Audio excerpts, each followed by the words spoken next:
Hello, everyone. I'm Seth Grimes. I'm here today with Andy McStay, who is professor of digital life at Bangor University and runs a site called emotionalai.org. Andy? Hi, Seth. Well, we're here to have a conversation about emotional AI, obviously one of Andy's favorite topics and one of mine as well. I'm running a conference, the Emotion AI conference, coming up just very soon, May 5th in online. I was going to say in New York because it was originally in New York. Now it's online. So I thought, why not talk to Andy a bit? He's going to be one of our conference speakers to just get a taste for what he has to say about the Emotion AI topic. So why don't we just dive right in there? Andy, you run a site called emotionalai.org with a number of collaborators. I'm going to quote from the text on the site. Emotionalai.org contains social science insights, project details, art projects, analyses, and reports on technologies that pertain to detect and interact with emotional life. You define emotional AI on the site, but let's open with your definition. How would you define emotional AI? Yeah, I think, this idea of emotional AI, there's a slight risk of kind of old wine, new bottles. Obviously, kind of emotional AI has roots in affective computing and the work of Rosalind Picard and her team in the 1990s. But I think, in addition to, the impact of affective computing, there are kind of wider AI issues, particularly in relation to kind of learning and in relation to processing. And I think critically as well about relationships with technologies. And I think for me, that's kind of one of the bigger kind of slightly more kind of important aspects of all of this is that emotional AI isn't just about technology. It's about human interrelationships and human relationships with technologies. I think a lot of our technology relationships just sort of happen. We have product designers who put together products. It could be a cell phone where there's a complex interaction that the app makers and the platform makers are trying to make simple. But then the people who study those interactions are playing catch up. The interactions form before our notion of how they should be defined has been fully formed. Would you agree to that statement? To recap the statement, then, are you saying that that companies are building technologies? The interactions with technologies we kind of make up as we go along, and then we study them after the fact in order to derive essentially best design practices. I think there's some merit in that. I think kind of people adopt and embrace technologies in ways that are not always expected by designers. Perhaps kind of one of the most kind of famous examples is a non-emotion-based example, but texting. Kind of texting in mobile phones. Who knew that that was going to become a thing? When it was kind of created, it was just meant to be kind of such a tiny little add-on. But it became one of the most central services that a mobile phone offers. And from texting, we got emoticons and emoji, and then GIFs and stickers and all of that kind of stuff that add layers of emotional richness to those communications. Absolutely. Your emotionalai.org site has a number of collaborators. They include a digital artist, a legal scholar, design experts, and others.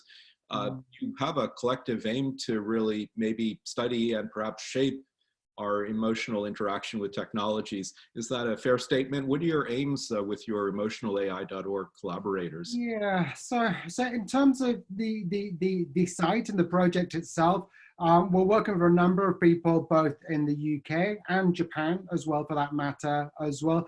Yeah, we're working with kind of people who have legal expertise, artists, people more on the governance side.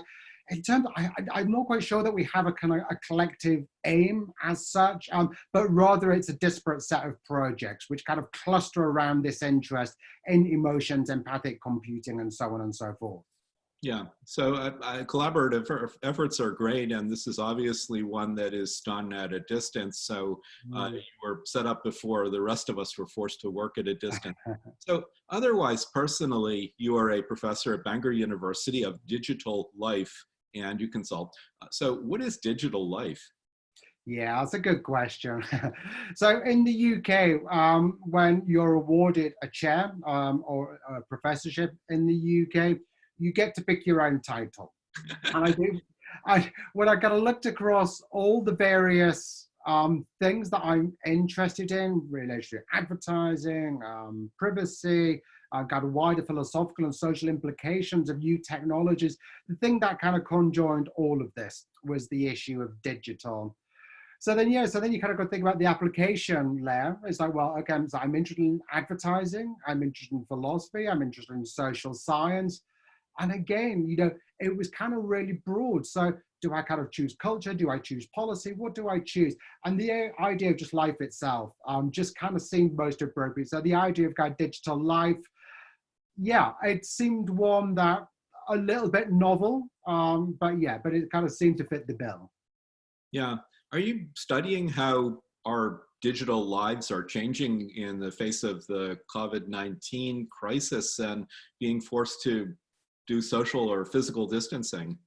Yeah, I think, since all of this has started, particularly with the Japanese team, actually, we're looking very, very closely at this. And I think it's fascinating, isn't it? When you think about how kind of each of us are managing children, managing parents, governments are managing civic emotion, governments are listening to civic emotion through sentiment analysis and so on.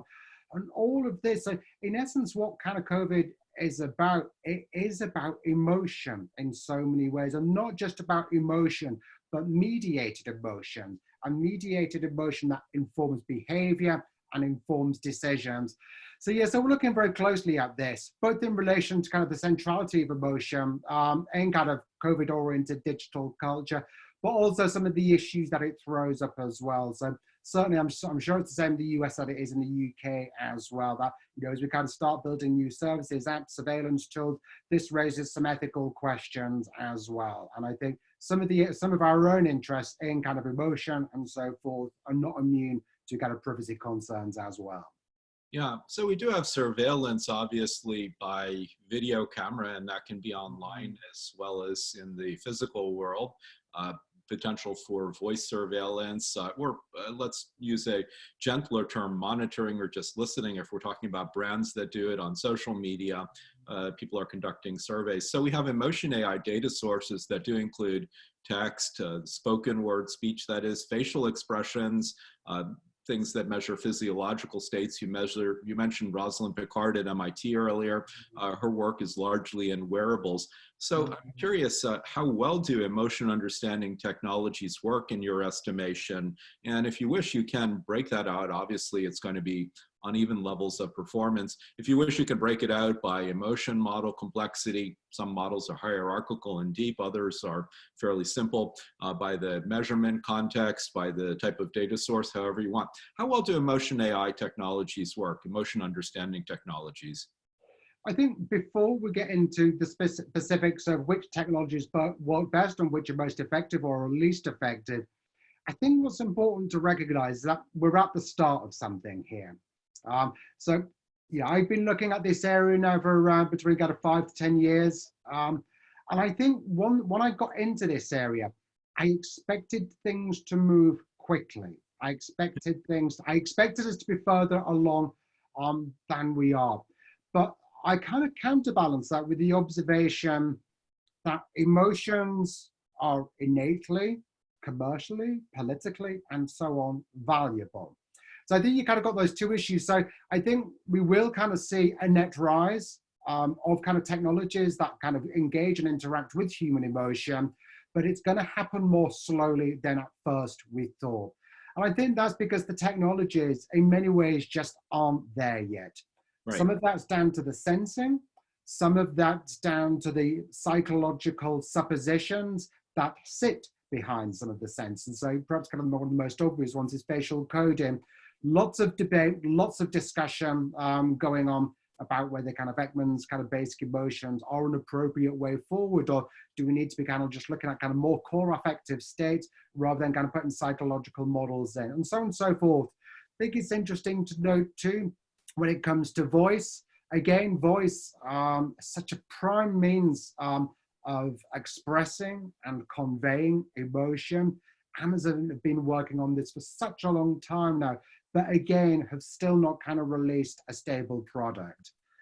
So I think it will happen, but I don't think we're there yet. So in terms of kind of a 1 to 10 scale for kind of each modality, I don't think we can really do that yet. But I think across all modalities, there are improving and lessons are being learned as we go along. Yeah, so we are at the Emotion AI conference going to have a panel on data bias and ethics. You're not part of that, but you are giving a framing talk early in the conference that is titled Empathic Technologies, Landscape, Ethics, and Citizens. Can you say just a little bit more about ethical and public considerations that you will discuss? Yeah, I think it's really important that we kind of have these ethical debates, we have these ethical conversations. But I think in addition to kind of professionals, people who work in the industry, people who study the industry, I think it's really important that kind of citizens have some sense of say within all of this. And certainly kind of the talk that I want to give in a couple of weeks, I believe. We'll kind of really focus on citizen reactions, and some of the work that I've been doing both in the UK and Japan is looking at kind of citizen reactions to emotional AI across kind of a range of services, including kind of cars and sentiment analysis in political terms for advertising, voice assistants. So I want to talk a little bit about some of that data. I want to talk a little bit about how that's changed over the 5 years that I've been collecting data in this area, to really kind of give a sense of kind of what some of the primary concerns might be for developers and kind of industries working in this area. Mm-hmm. All right, very good. So I'm looking forward to seeing you again online in a few weeks at the Emotion AI conference. And for people who are listening who want to check out Andy McStay's work, you can go to emotionalai.org online. So thanks, Andy, for participating in the short interview, and thanks to everyone who has listened in today. Thanks, Ed.